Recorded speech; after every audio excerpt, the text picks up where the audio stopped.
Hi, everyone. Hope you had a good weekend. So I did have some midterm grades already, just a few days ago, which is really just a snapshot of how you're doing in the class. But if you have any questions or concerned about your status in the class, of course, just make sure you contact me.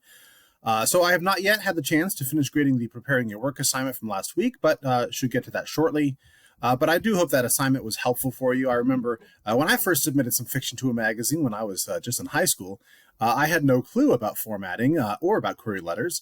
And I recall the stories I submitted were not very good anyway, so it was probably best that I got rejection letters, and I still have them. So this week we'll continue Module 3 with 2 discussion activities. And so first, for Tuesday, we have another set of lesson materials for you to read through and also watch. We have some videos there too, focusing on what you should do when submitting your work to a publisher. Now here we're moving beyond how you should format your work as we did last week.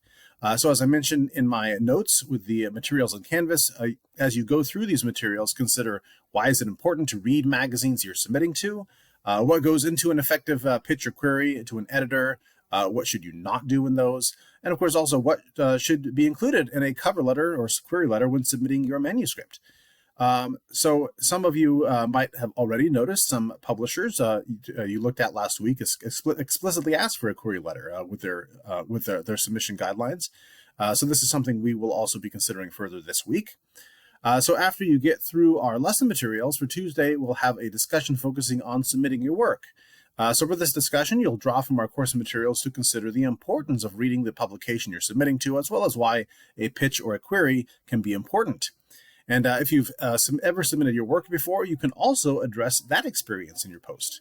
So you will need to cite at least 2 of our class materials in your post, and then of course replies to classmates will then be due by Wednesday. So for Thursday's discussion, you'll write a query letter pitching your work to a specific publication. And in your post, beyond submitting your query letter, you'll also need to include a note to me and your classmates explaining the genre of writing that you're working with and the specific publication it is intended for.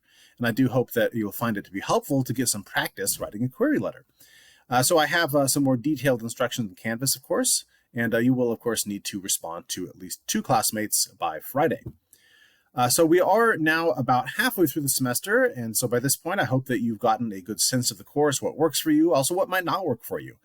And I'm always looking for feedback on what is and is not working, and as well as any suggestions that you might have to improve the course. So I have created a mid-course anonymous survey that I hope that you will take a few minutes to complete.